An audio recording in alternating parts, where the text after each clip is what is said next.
बलिया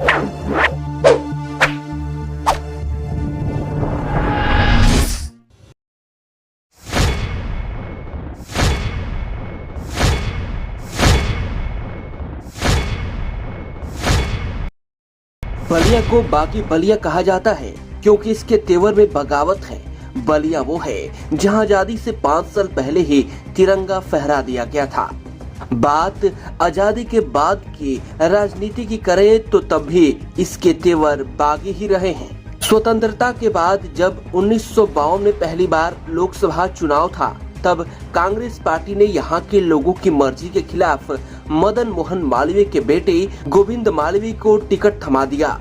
यह बात यहाँ के लोगों को नागवार गुजरी।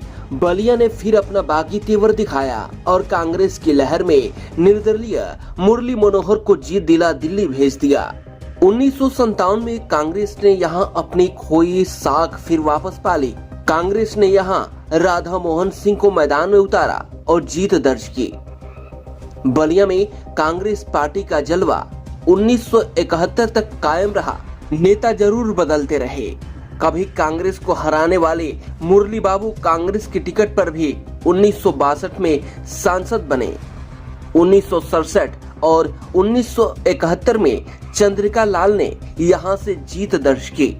जब कांग्रेस के खिलाफ जयप्रकाश नारायण ने देशव्यापी आंदोलन छेड़ा तो बागी बलिया के फक्कड़ चंद्रशेखर सिंह को यहाँ की जनता ने चुना। चंद्रशेखर सिंह बलिया से लगातार चुनाव जीतते रहे। 1984 को छोड़कर इंदिरा गांधी की हत्या के बाद 1984 में हुआ चुनाव अपवाद है। तब कांग्रेस पार्टी के जगन्नाथ चौधरी ने जीत दर्ज की थी। आइए अब एक नजर 2019 के लोकसभा चुनाव पर भी डालते हैं। 2019 के चुनाव में बलिया में सबसे पहले भगवा परचम लहराने वाले भरत सिंह को भारतीय जनता पार्टी ने टिकट नहीं दिया। बीजेपी ने यहाँ वीरेंद्र सिंह मस्त को मैदान में उतारा। वहीं समाजवादी पार्टी ने भी अपना प्रत्याशी बदला था। 2007 से समाजवादी पार्टी की टिकट पर चुनाव लड़ रहे पूर्व पीएम और समाजवादी नेता चंद्रशेखर सिंह के बेटे नीरज शेखर की टिकट काटकर अखिलेश ने सनातन पांडे को साइकिल सिंबल थमाया। सनातन पांडे ने बीजेपी प्रत्याशी को कड़ी टक्कर दी, लेकिन वह जीत दर्ज नहीं कर पाए। बीजेपी के वीरेंद्र सिंह को 2019 में 4,69,114 वोट, जबकि सनातन पांडे को 4,53,595 वोट मिले थे। 2019 का चुनाव यहां एक तरफा नहीं था। 2014 में बीजेपी के भरत सिंह ने जहां करीब 1,40,000 वोटों से जीत दर्ज की थी, वहीं 2019 में जीत का अंतर महज 15,519 वोट ही रहा। बलिया के सांसद और फिर देश के प्रधानमंत्री बने चंद्रशेखर के निधन के बाद यहां लोगों ने उनके बेटे नीरज शेखर को उनकी विरासत सौंपी। बलिया सीट से चंद्रशेखर और उनके परिवार ने 10 बार जीत दर्ज की। नीरज शेखर ने सपा के टिकट पर बलिया से 3 बार चुनाव लड़ा, 2 बार जीत दर्ज की। उन्होंने यहां 2007 में उपचुनाव और 2009 में चुनाव में जीत दर्ज की। 2014 के मोदी लहर में बीजेपी ने भी यहां अपना खाता खोला। तब भगवा पार्टी के भरत सिंह ने नीरज शेखर को शिकस्त दी थी। इसके बाद 2019 में बीजेपी के वीरेंद्र सिंह मस्त ने यहां जीत दर्ज की। 2019 में नीरज को सपा ने टिकट नहीं दिया तो नीरज शेखर बीजेपी में शामिल हो गए। नीरज शेखर अभी बीजेपी से राज्यसभा सांसद हैं। बहन मायावती की पार्टी ने यहां अब तक खाता नहीं खोला है, जबकि दिवंगत समाजवादी नेता चंद्रशेखर सिंह ने पहली बार आरएलडी के टिकट पर ही यहां से जीत दर्ज की थी।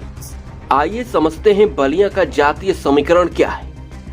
बीजेपी बलिया में हैट्रिक लगाने की कोशिश में है और समाजवादी पार्टी अपनी खोई जमीन वापस पाने की जुगत में है। इसके बाद यहां जातीय समीकरण महत्वपूर्ण हो जाता है। बलिया में कुल 23,58,606 मतदाता हैं। इसमें पुरुषों की संख्या 12,93,860 है, जबकि महिला मतदाताओं की संख्या 10,64,667 है। बलिया जिले की 90% से ज्यादा आबादी गांव में रहती है। बात जातिगत वोट की करें तो यहाँ सबसे ज्यादा करीब 3 लाख ब्राह्मण वोटर हैं। इसके बाद यादव और राजपूत वोटरों की संख्या करीब 2.5 लाख है। मुस्लिम वोटर की आबादी भी 1 लाख से ज्यादा है। भूमिहार वोटों की संख्या अच्छी खासी है। बीजेपी ने 195 उम्मीदवारों की जो पहली सूची जारी की है, उसमें बलिया सीट शामिल नहीं है। बलिया के लोग शुरू से ही फक्कड़ स्वभाव वाले जनप्रतिनिधि को चुनते रहे हैं। चंद्रशेखर सिंह यहां से 8 बार सांसद बने, फिर उनके बेटे 2 बार बने, लेकिन अब यहां की राजनीति ने करवट बदली। अब यहां जाति के साथ साथ धार्मिक आधार पर भी वोटों की गोलबंदी हो रही है। आपको हमारा ये खास कार्यक्रम कैसा लगा, कमेंट बॉक्स में कमेंट करके जरूर बताएं। यूपी 60 न्यूज पॉडकास्ट की आवाज।